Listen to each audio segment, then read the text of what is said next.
Supercrack Estrella presenta. Dentro de poco se puede abrir una de las entradas al inframundo en España. El Monte Abantos, el Monasterio del Escorial y el Valle de los Caídos esconden esta entrada al inframundo. El templo, puerta a otros mundos. El Valle de los Caídos, contrariamente a lo que se piensa, no fue concebido como mausoleo para el dictador, ya que nunca dijo dónde quería ser inhumado. La decisión de que fuera allí enterrado la tomaron los miembros del gobierno de la dictadura con el permiso de la jerarquía eclesiástica.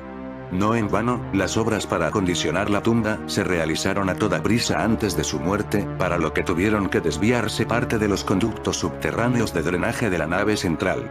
Entonces, ¿por qué y para qué se construyó? ¿Qué oculto fin tenía la titánica construcción? ¿Qué mensaje encierran sus piedras, solo apto para ojos expertos en rituales paganos, astrología, cábala, masonería, en esoterismo? Siempre hubo silencio entre los protagonistas de su edificación a la hora de explicar el simbolismo del Valle de los Caídos.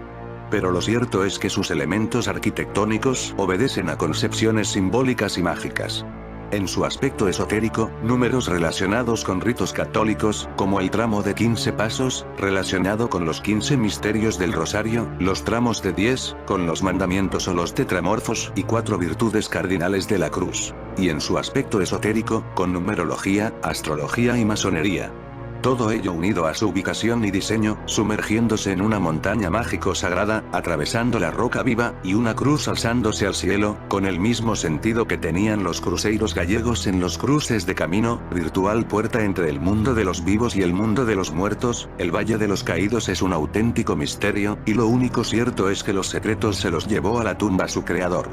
La puerta entre el mundo de los vivos y el mundo de los muertos está aquí, esperando ser abierta para el apocalipsis zombie. El Escorial, las puertas del infierno. Pero la historia más espeluznante es la que habla de las puertas del infierno. Se dice que el infierno, que por lo visto queda por debajo del suelo, tiene puertas de entrada. Una de ellas está en Italia, en Turín, y la otra, precisamente en el Escorial. La leyenda dice que el rey Felipe II mandó construir el monasterio encima de la puerta del infierno para que hiciera de tapadera. Según dicen, estas entradas infernales tienen como vigilantes a perros con 3 cabezas, los cancerberos. Para acentuar la leyenda, mientras se realizaban las obras del monasterio, los trabajadores estaban atemorizados por la presencia de un perro muy fiero que les perseguía. Cuentan que capturaron al perro y lo ahorcaron exhibiéndolo sobre una de las torres. También ha llegado hasta nuestros días la anécdota de que el propio Felipe II, residente en las dependencias del monasterio, una vez que concluyeron las obras, decía escuchar los ladridos del perro muerto. Franco recorrió en diferentes ocasiones la Sierra de Guadarrama, buscando un enclave concreto que finalmente fue el paraje del Risco de la Nava, situado en línea recta con el monasterio de El Escorial, con la capilla mayor, el etiquetado templo de Salomón de Felipe II, y la cima del mágico Monte Abantos, a una distancia equidistante de Ávila, Segovia y Madrid.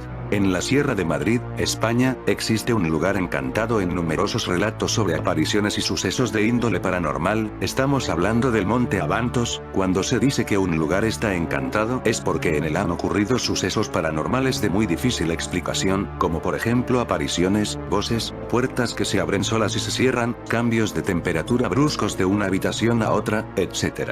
Los lugares encantados no siempre son casas, castillos, monasterios o otro tipo de construcciones. En ocasiones el que exista una construcción encantada o enduendada no quiere decir que dicha edificación sea la culpable de los episodios paranormales que allí se producen. Podría ser que la construcción se llevara a cabo en un lugar mágico o encantado, y de ahí los sucesos en el interior. El Monte Abantos fue un lugar de culto ya en tiempos anteriores a la invasión romana. Existen algunos restos arqueológicos encontrados en la zona. El más conocido es la silla de Felipe II, la cual se cree fue tallada en la roca durante la época de la construcción del monasterio del Escorial, de modo que Felipe II pudiera ver cómo transcurrían las obras, pero estas creencias son muy cuestionadas. Felipe II posiblemente fue atraído por las fuerzas ocultas y mágicas del Monte Abantos, pues Felipe II siempre se sintió atraído por estos temas. Debió de ordenar la construcción del monasterio de San Lorenzo del Escorial orientado hacia el altar sagrado. El altar sagrado o silla de Felipe II ya estaba en aquel lugar desde mucho tiempo antes a la construcción del monasterio, pues no es la mejor ubicación para observar las obras del monasterio. Volviendo a todo lo que comprende el monte Abantos, otra apoteósica obra más moderna es el Valle de los Caídos. No se construyó en el monte Abantos porque sí, algo debió de haber hecho que Franco se decidiera por aquel lugar. Numerosos accidentes y muertes de los albañiles y presos que trabajaron en aquel lugar se sumaron para dar más misterio y leyenda al lugar. Testigos que han trabajado en puestos de vigilancia nocturna en los diferentes enclaves comentados anteriormente, dicen haber visto figuras y sombras muy extrañas. Algunos otros dicen haber sentido ruidos muy extraños, bolas de luz y haber notado cómo fuerzas paranormales les acompañaban por los caminos del monte tanto de día como de noche. Mucha gente ha paseado por el monte encantado y no ha sentido nada más que paz y naturaleza, pero eso no detiene las historias, leyendas y mitos, las cuales siempre se ha oído hablar en Monte Abantos y en otros muchos lugares mágicos o encantados. En la Sierra de Madrid nos encontramos con el lugar mágico, encantado y punto energético de la comunidad. El Monte Abantos, lugar de culto para nuestros antepasados los íberos y lugar de numerosas leyendas referidas a fenómenos paranormales.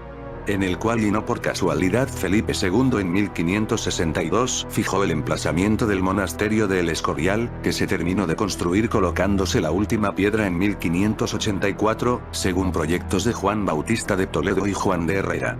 La planta del edificio, con sus torres, recuerda la forma de una parrilla, por lo que tradicionalmente se ha afirmado que esto se hizo así en honor a San Lorenzo, martirizado en Roma asándole en una parrilla y cuya festividad se celebra el 10 de agosto, el día que tuvo lugar Batalla de San Quintín, de ahí el nombre del conjunto y de la localidad, creada a su alrededor para servir de lugar de enterramiento de los restos de sus padres, el emperador Carlos I e Isabel de Portugal, así como de los suyos y los de sus sucesores. Podéis pensar que este emplazamiento lo eligió al azar o él sabía el punto mágico, encantado de este lugar, conocería Felipe II la fuerza y la magia de ese lugar, que lo haría adrede, pues por lo que se sabía de él sí, él tenía sus propios asesores y estaba interesado en estos temas, eligió la zona por ser un lugar energético, sus bosques y monte un lugar de culto para los antiguos pobladores. En este lugar se escuchan leyendas de todo tipo y me refiero a su monasterio. Se dice que el alma de Felipe II está vagando por dentro y fuera del edificio, que algún monje se aparece por la zona, que extraños gritos se escuchan por las estancias, que los cambios de temperatura son abundantes, que los soplos fantasmales son una rutina, etc. Todo esto contado de primera mano por alguno de los funcionarios que trabajan en el monasterio. En otro lugar de este magnífico punto energético se encuentra otra macroconstrucción pero mucho más moderna, el Valle de los Caídos, pero no por ser más moderna tiene menos misterio. Primero los motivos por los que fueron construida, el significado y las muertes que acarreó su construcción debido a los accidentes que sucedieron en esta enorme cruz y otros terribles sucesos que le acaecieron a albañiles y presos los cuales trabajaron de sol a sol para que en 18 años estuviera terminada la obra. Las obras dieron comienzo en 1940 bajo la dirección del arquitecto Pedro Muguruza, continuándolas en 1950 el arquitecto Diego Méndez. El conjunto, presidido por la inmensa cruz con esculturas de Juan de Ábalos, se abre en una explanada desde la cual se domina una bella panorámica. Finalizó su construcción en 1958 y fue inaugurado el día 1 de abril de 1959. La cruz está considerada como la mayor cruz construida en piedra del mundo. Hay enterrados en la zona unos 40.000 muertos de ambos bandos, la mitad más o menos de cada uno, aparte de estar enterrados dentro de ella también el general Franco y José Antonio Primo de Rivera justo uno enfrente del otro. Entre la decoración del gran pasillo de entrada, antes de llegar a la gran cúpula el pasillo está protegido por monjes y grandes ángeles de piedra los cuales están comandados por Azrael. Azrael es el ángel de la muerte entre los judíos, también llamado por los musulmanes Abu Jaría y entre los persas Morgad. Tiene por misión recibir las almas de los muertos y conducirlas para ser juzgadas. Azrael es conocido con el nombre de ángel de la muerte, y es la derivación del nombre Israel, el cual aparece en el Corán. También se deletrea Azrael, Ashriel, Asharil, y Asriel. El nombre significa quien a Dios ayuda. Él es descrito como un arcángel bajo las órdenes de Dios y asociado a lo oscuro y tenebroso. Dependiendo del punto de vista y preceptos de varias religiones en las que figura, Azrael es considerado como residente en este mundo, tiene 4 rostros y 4.000 alas, y todo su cuerpo tiene ojos y lenguas, el número el cual corresponde a todos los habitantes de este mundo. Él será el último en morir, grabando y borrando constantemente en un gran libro los nombres de los humanos cuando nacen y cuando mueren, respectivamente. ¿Por qué motivos pondría a Azrael en la basílica?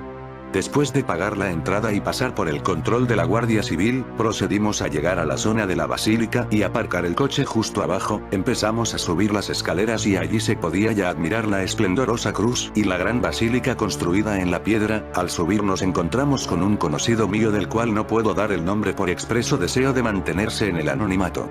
Nos invitó a quedarnos hasta que él saliera, nos dijo que fuéramos con él a una zona donde hay una especie de pueblo, de gente que vive o vivía dentro del valle, dentro del recinto protegido. La verdad que si habéis ido alguna vez, podréis observar que hay señales que marcan hacia un centro urbano, donde estaba el pueblo del cual estoy escribiendo. Le preguntamos que si podríamos luego acercarnos por la zona de la basílica y la cruz cuando no haya nadie y nos dijo que por supuesto que lo único que posiblemente no pudiésemos entrar, aunque solo con ver ese paisaje de noche y solos ya sobrecogía. Mientras tanto compañeros de él nos contaban que por la noche por esos lugares se escuchan lamentos, que se observaban nieblas extrañas, luces por los alrededores de la cruz, susurros y multitud de sucesos dignos para que un investigador se ponga con los sentidos en alerta y comenzar a preparar los aparatos de campo como termómetro digital, grabadora analógica, minidisc, detector de biomasa, cámara de fotos y linterna. No obstante, con la grabadora y la linterna valdría para poder obtener buenos resultados.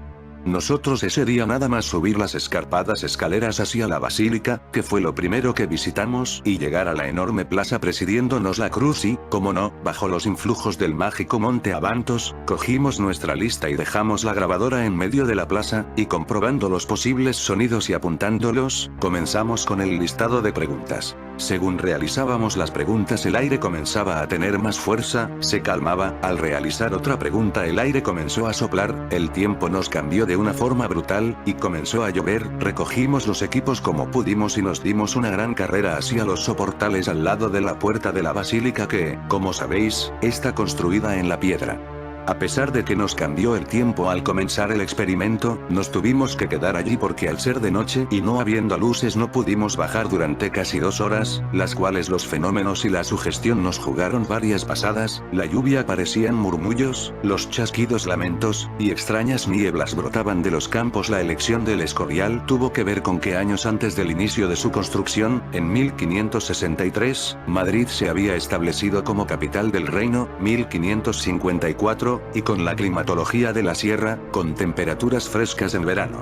Sin embargo, la leyenda cuenta que Felipe II eligió el municipio madrileño porque conocía la historia popular que afirmaba que allí había una serie de galerías que llevaban a una puerta al mismo infierno. Esta leyenda medieval cuenta que Lucifer vivió a los pies del monte Avantos, en la sierra de Guadarrama justo antes de ser desterrado al infierno. Cuando eso ocurrió, creó 7 puertas para acceder allí, una de ellas donde se ubicaría el monasterio. La otra podría estar en el Valle de los Caídos. Cuando cogimos las grabaciones se escucharon varias inclusiones, se notaba como el viento se introducía por el micrófono y con voz de susurro decían fonemas indescriptibles y difíciles de captar, no pudiendo dar una definición ni un significado a esas inclusiones. No podemos decir que fueran claras, pero en ellas se podían distinguir gritos, susurros, gemidos según escritos de la época. Una tormenta que recibió al equipo de técnicos del rey Felipe II fue determinante para el establecimiento de la construcción donde hoy se ubica. Cuando los enviados llegaron, varios rayos cayeron sobre la zona, lo que se pudo interpretar como una respuesta del mismo demonio por la intención de construir un monasterio sobre una de sus puertas. El rey finalmente habría decidido establecer allí su templo con el fin de mantener la puerta del infierno completamente cerrada. A esta historia se suma la leyenda del perro negro. Durante la construcción del templo, cuentan las historias populares que un perro negro acechaba constantemente a los obreros, como si estuviera protegiendo el lugar, y que incluso llegó a intentar atacar a la comitiva de Felipe II. Este perro se asocia a una materialización del propio Lucifer, que estaría protegiendo su puerta. Cuenta la leyenda que incluso las obras se pararon en varias ocasiones por temor al animal, que finalmente fue capturado, asesinado y colgado de una torre durante varios días. Sin embargo, entre los numerosos escritos de Felipe II no hay ninguno que registre su interés por estos fenómenos. Aunque otros textos afirman que el rey, cuando se retiró al monasterio para morir, seguía escuchando los ladridos del perro negro, las leyendas siguen hoy circulando por el pueblo y los alrededores del monasterio de San Lorenzo de El Escorial, y la duda acerca de si la puerta del infierno está realmente allí y si se consiguió cerrar continúa sin resolverse. ¿Quién era Juanelo Turriano? Un personaje curioso. Turriano fue conocido, según las crónicas, por diseñar un ingenioso hombre de palo que recorría las calles de Toledo pidiendo limosna. Una leyenda preciosa, también construyó un artilugio hidráulico que nadie sabía utilizar salvo él. Cuando Carlos V se retiró a Yuste, fue una de las pocas personas que le acompañó, aunque para mantener la colección de relojes que tenía. Todo lo que rodea a este personaje está impregnado de leyenda. En las crónicas antiguas se contaba que Turriano había transportado hasta Nambroca los 3 Juanelos originales él solo con la ayuda de su hija, pero cuando se llevaron al Valle de los Caídos Franco tuvo que traer camiones que se usaron en la Segunda Guerra Mundial para mover tanques. Además, hubo que fabricar unas góndolas especiales para que no se partieran. ¿Qué simbolizaban para Franco? Nunca ha sido aclarado. En una entrevista a Diego Méndez le preguntaron qué significaban aquellas columnas. En su momento fue una elección extraña porque no eran especialmente estéticas, no tenían adornos, eran sencillas. Él se limitó a responder que serían las columnas sobre las que nacería la nueva España. En fin amigos de Supercrack Estrella, si el video te gustó pulgar arriba.